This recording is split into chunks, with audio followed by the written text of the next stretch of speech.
Hey, thanks for joining in this morning to our online service, and thanks for just supporting us as we're going through these crazy times. Since we have moved online, there are a few things that look a little different than our services. One, the best thing you can do to share the service is to literally share it on your Facebook page. While I'm talking right now, the next couple minutes, share this live video to your page. If it's on YouTube, share that link to any of your friends and family. The second thing is we don't have the chance to take communion as a family together. So we would like for you to prepare communion at your house right now.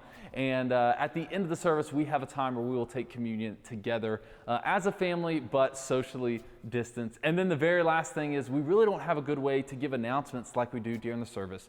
And so we want you to go to our hub at catalystchurch.info.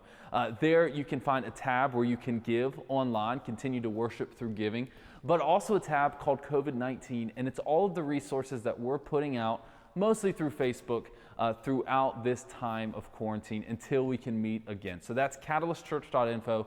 That's our hub. Now, today we're actually doing something a little bit different. We're going to put the sermon at the front and then music at the end. We kind of want to end on just this joyful time where we can sing together, rejoice together, and have a good time, and put the teaching at the front.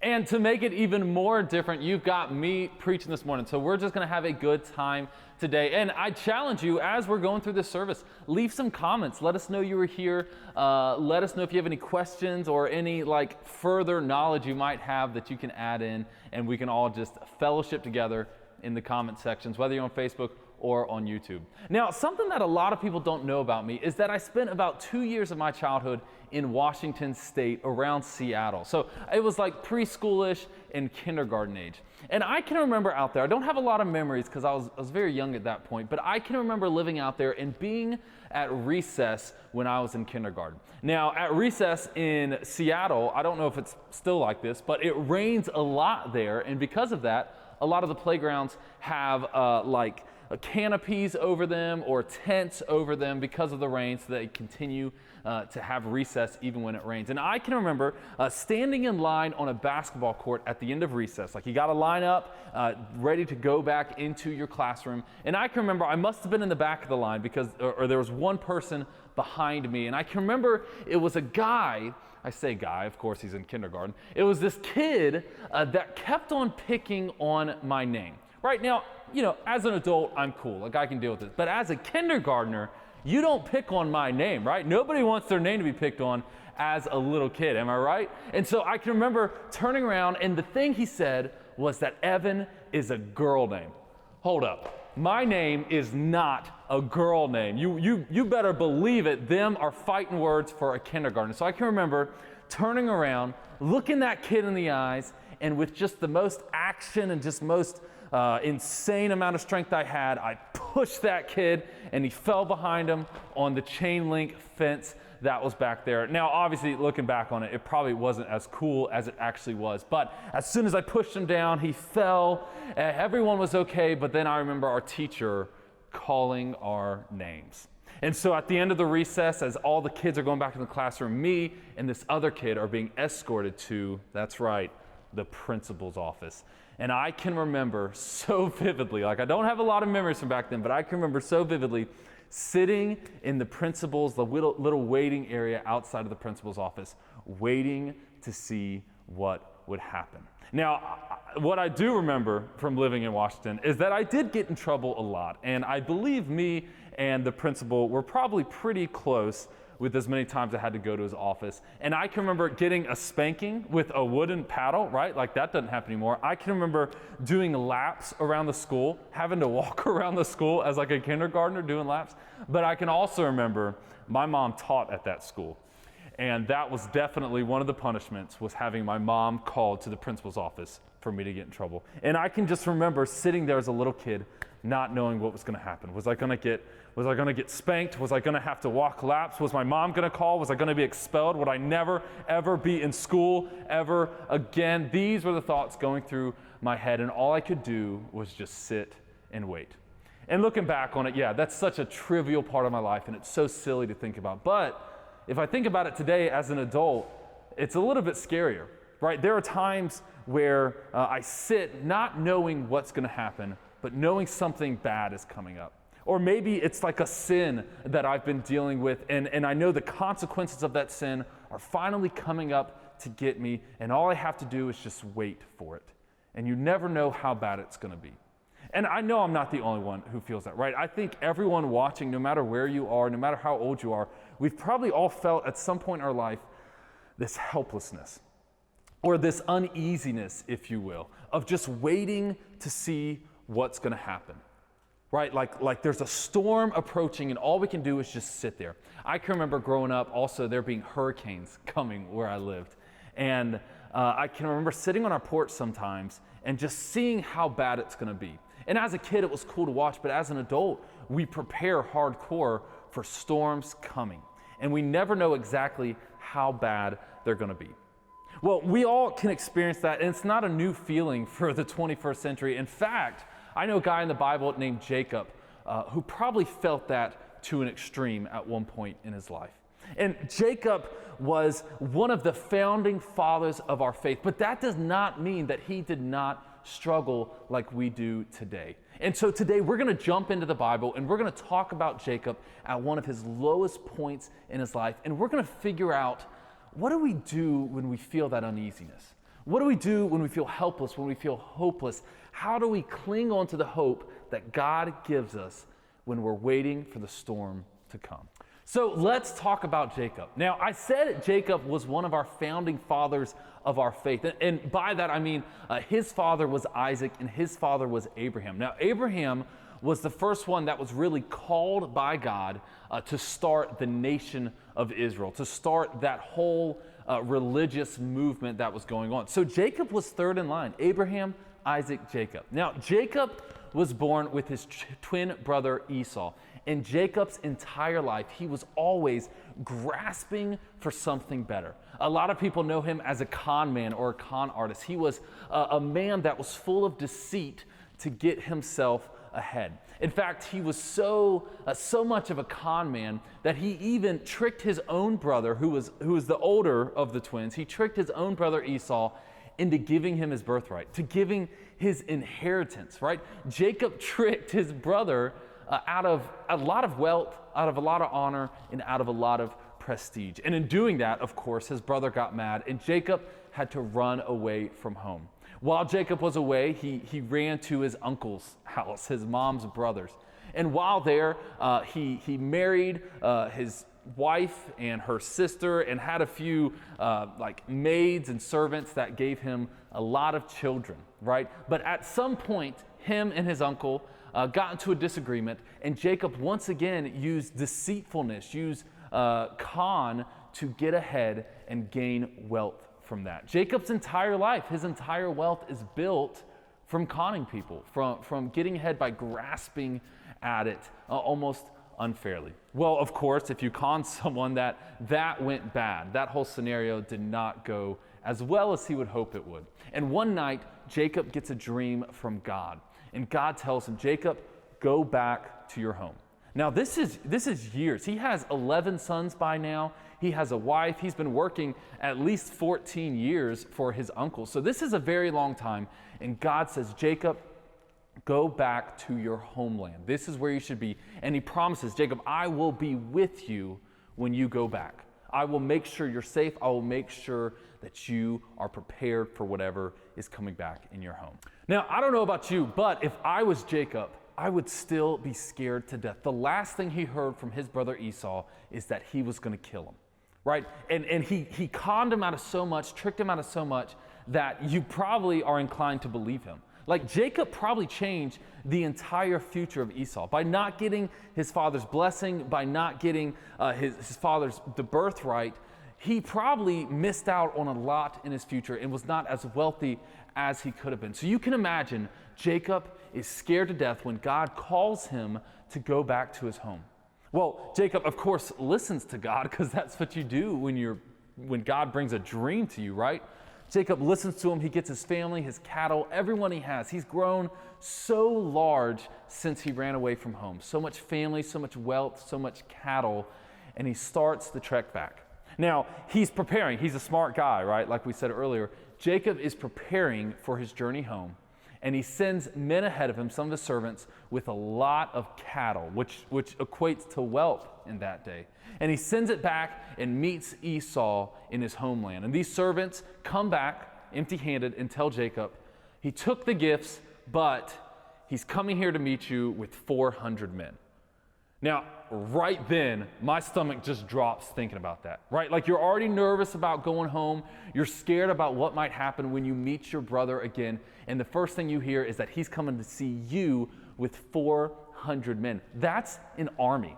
Like 400 men is an entire army. So you can imagine Jacob is scared to death because what he thought might be real seems like it's actually happening. His brother is coming to kill him. He's coming to kill his children, his family, everyone that he has. He doesn't know what's happening. And it's right here that we see Jacob in desperation cry out to God.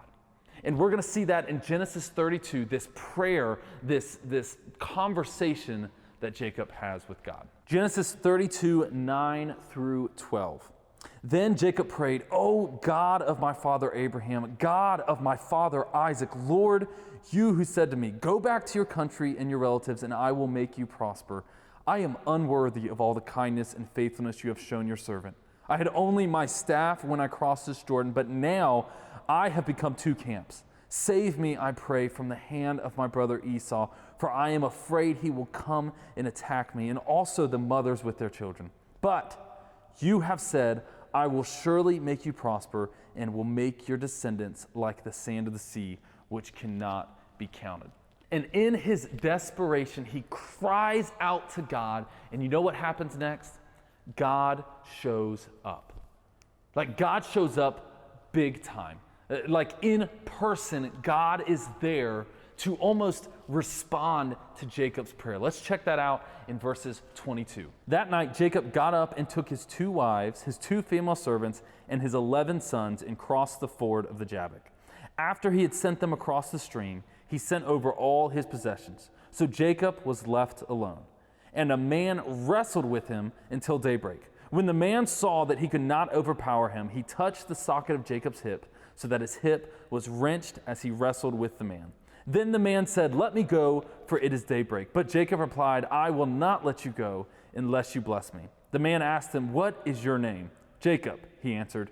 Then the man said, "Your name will no longer be Jacob, but Israel, because you have struggled with God and with humans and have overcome."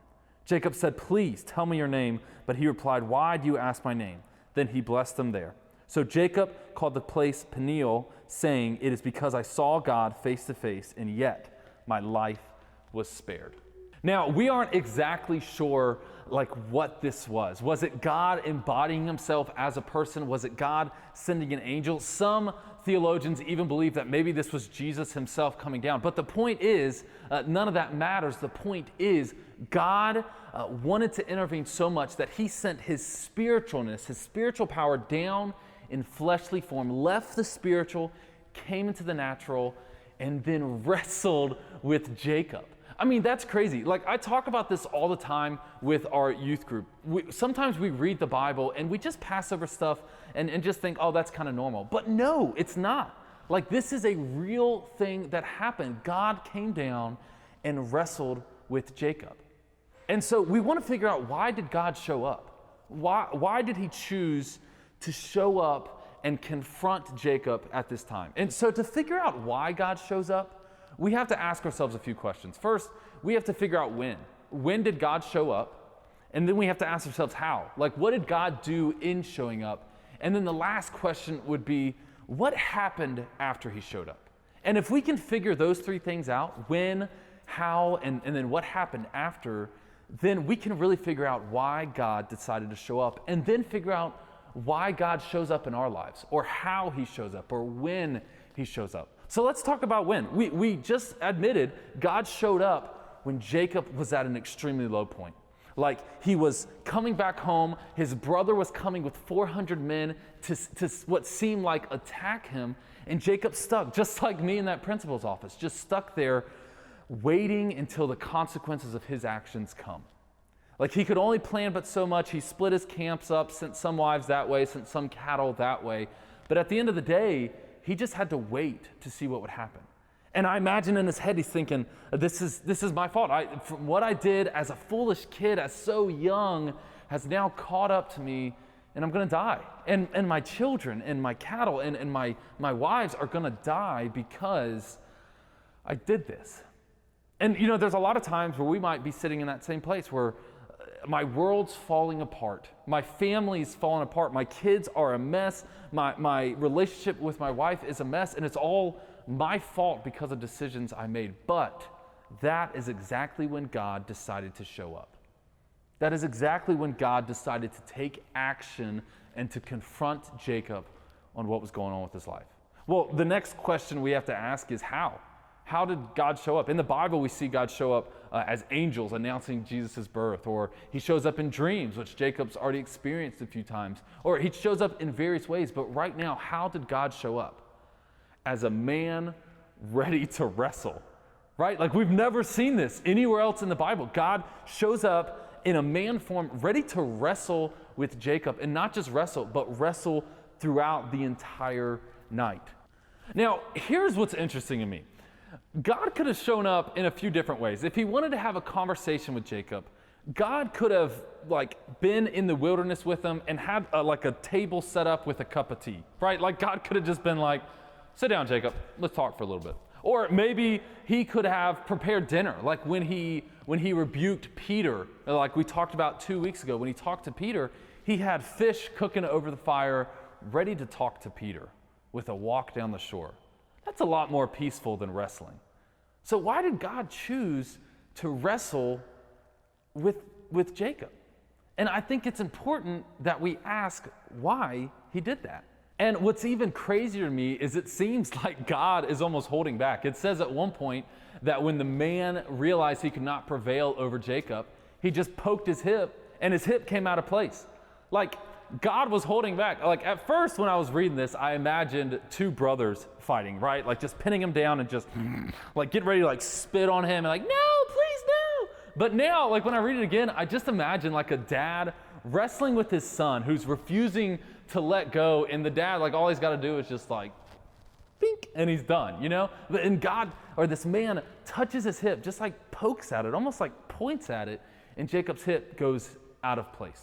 It's insane to think about all the power of God Jacob was wrestling with, and yet he was still allowing him to wrestle with him. So we know the when Jacob was at probably the lowest point of his life, feeling helpless, uneasy, and probably a little bit of hopelessness and very lonely. And we know how. He showed up and just started wrestling with him, right, out of nowhere. Let's talk about what changed afterwards. Because we know the when, we know how. If we talk about what changed afterwards, then we might understand why God decided to show up, why he decided to wrestle, why he came at his lowest. So let's figure out what actually changed because of this encounter with God.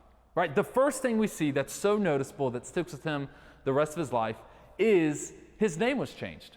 He said, "You will no longer be called Jacob, you will be called Israel." And we know from reading the Bible that Israel is the name of the nation. The Jews are named Israel. That we see that all throughout the rest of the Old Testament. And so God is almost promising him this whole new nation. And here's what we know about name changes in the Bible. When someone's name is changed in the Old Testament or New Testament, we know that it's God calling them on mission, right? So Abraham, before he was called Abraham, his name was Abram.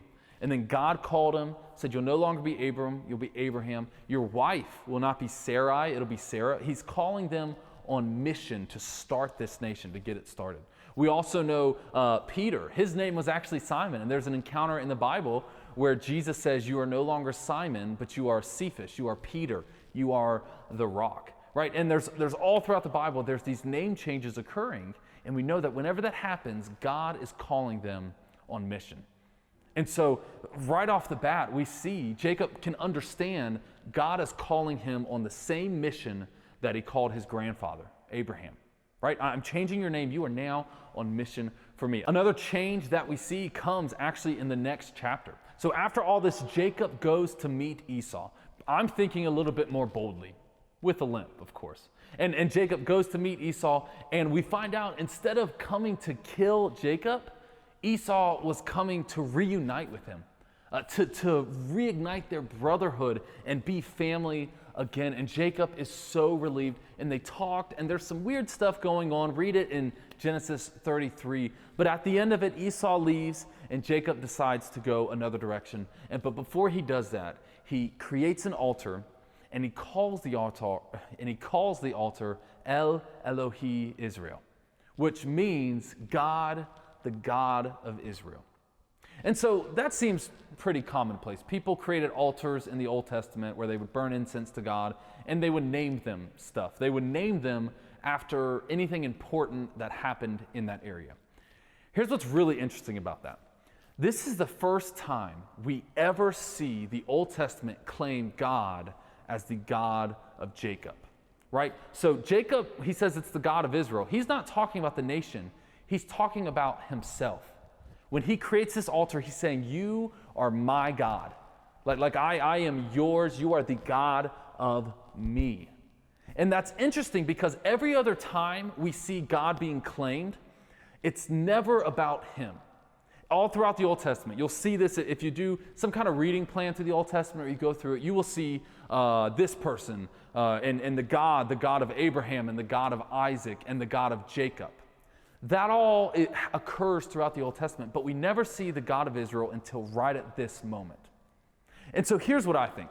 Here's why I think God decided to show up. I think it was to ignite Jacob's faith. Throughout the entire Bible before this time, Jacob is doing everything his own way. He's got his own method to get ahead, to gain riches, to gain wives, to gain cattle. Whatever he has to do, he does it. And so I don't think he really claims God's way. He's building up his own kingdom with his own methods on his own timeline. And I think God came down, wrestled with him to say, you are working for my kingdom. You are working my methods. You are working my timeline because I am your God. And I feel like that night it clicked with Jacob. That said, he's not just the God of my grandpa, Abraham. He's not just the God of my dad, Isaac. He is my God. He is the kingdom that I want to work for. And here's my encouragement, or maybe my challenge to you. Whose kingdom are you working for? Are there altars in your life that are for you or that are for God? See, a lot of times we do the church thing. We do the Christian thing. We praise God on Sundays. We may listen to K-Love. We post scripture. We do stuff like that. It's the Christian thing. But in reality, we're trying to build up our kingdom. We're trying to make our way work. And God is confronting us. God is challenging us to work for his kingdom. Here's the problem when we build up our own kingdom. It never lasts. Like, you may go until you're 80 years old and your kingdom's still strong, your company's still good, your family's big, you have a lot of wealth, you have a large nest egg, right? You're doing great. But eventually it all ends. When we work for God's kingdom, it never ends. God wrestled with Jacob to challenge him to work for his kingdom. And that same God is speaking to us today to leave our kingdoms. Abandon what you thought you knew about getting ahead in life and follow me. Take up my ways, take up my methods, lose your life. In fact, in Matthew chapter 10, verse 39, it says, those who try to gain their own life will lose it, but those who lose their life for my sake will gain it. Lose your life. Drop it right here, right now, and pick up the mission of Jesus. Pick up the cross that Jesus encouraged us to take. Pick up the life that God has asked us to live. We don't have to abide in fear. We don't have to abide in depression, in this uneasiness that we feel when we try to get ahead our own ways. We will always face the consequences. But today, God is wrestling with us, asking us to abandon our kingdom and pick up the tools of his kingdom so that we can do his work. So my encouragement today, if you feel like God's wrestling with you, keep going.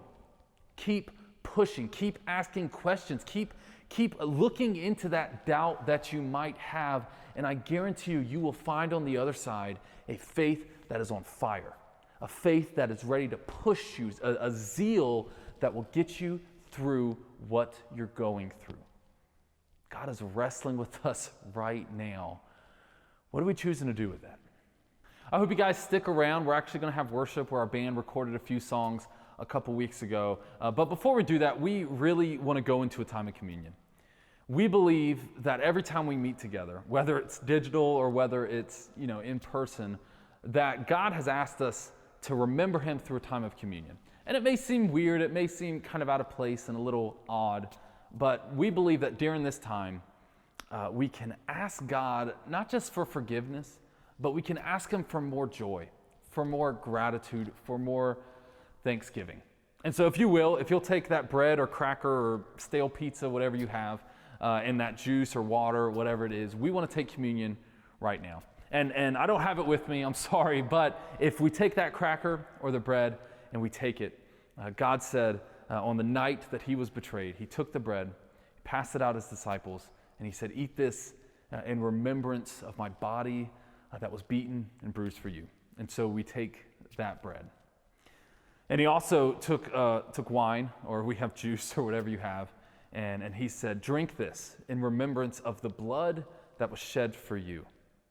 And so we do that right now.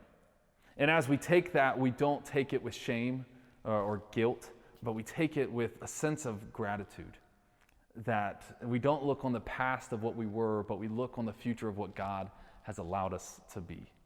And so we take that now. Let the King of my heart be the mountain where I run, the fountain I drink from. Oh, he is my song. Let the King of my heart be the shadow where I hide, the ransom for my life. Oh, he is my song. You are good, good. Oh, you are good. You're good. Oh, let the King of my heart be the wind inside my sails, the anchor in the waves. Oh, he is my song. Let the King of my heart be the fire inside my veins, the echo of my days. Oh, he is my song, and you are good. You're good. Oh, and you are good. You're good. Oh, and you are good. You're good. Oh, yes, you are good. You're good. Oh.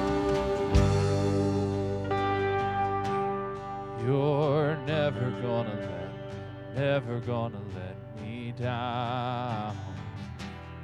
You're never gonna let me down. You're never gonna let me down. You're never gonna let me down. You're never gonna let me down.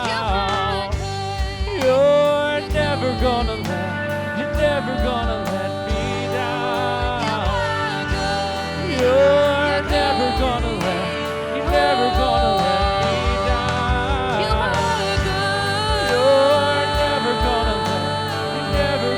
let me down. You're never gonna let me down.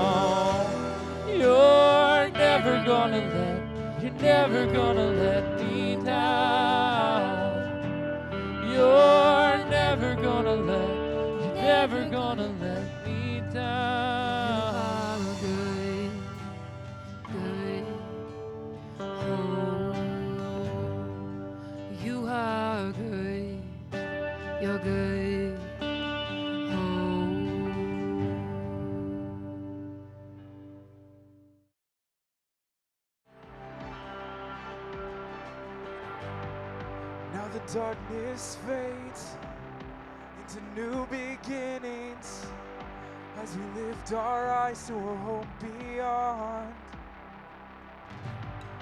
All creation waits with an expectation to declare the reign of the Lord our God. We will not be moved when the earth gives way. The risen one is overcome, and for every fear is an empty grave. For the risen one is overcome. Now the silence breaks in the name of Jesus. As the heavens cry, let the earth respond. All creation shouts with a voice of triumph to declare the reign of the Lord our God. We will not be moved when the earth gives way, for the risen one is overcome. And for every fear, there's an empty grave. For the risen one is overcome.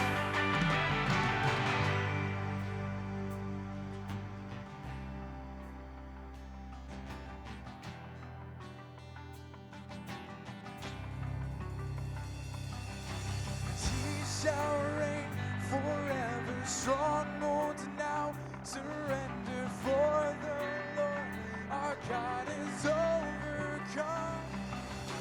Who can be against us? Jesus, our defender. He is Lord, and He has overcome.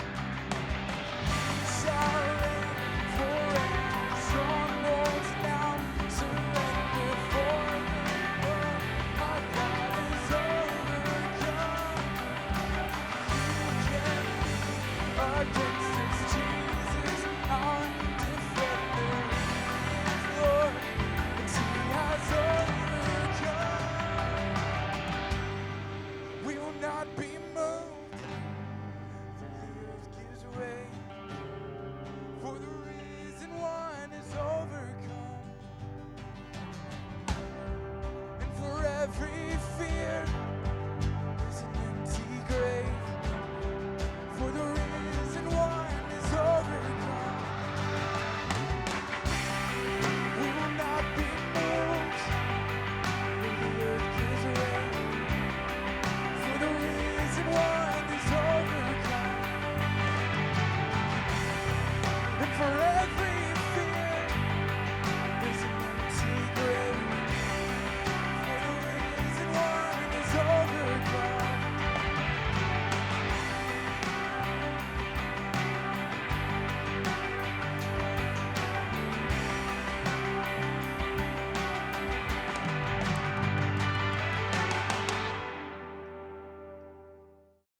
Well, that's all we've got for today. Again, we're so glad that you were able to join us. And if you would, go ahead and share this video. Maybe start a watch party of your own so more people can see it. If you need anything at all, go to our hub at catalystchurch.info. There you can connect with us, you can give online, and you can check out our COVID-19 resource page where you'll see everything that we put out throughout the week during this time. Again, thanks for joining us, and we hope that you guys have a great week.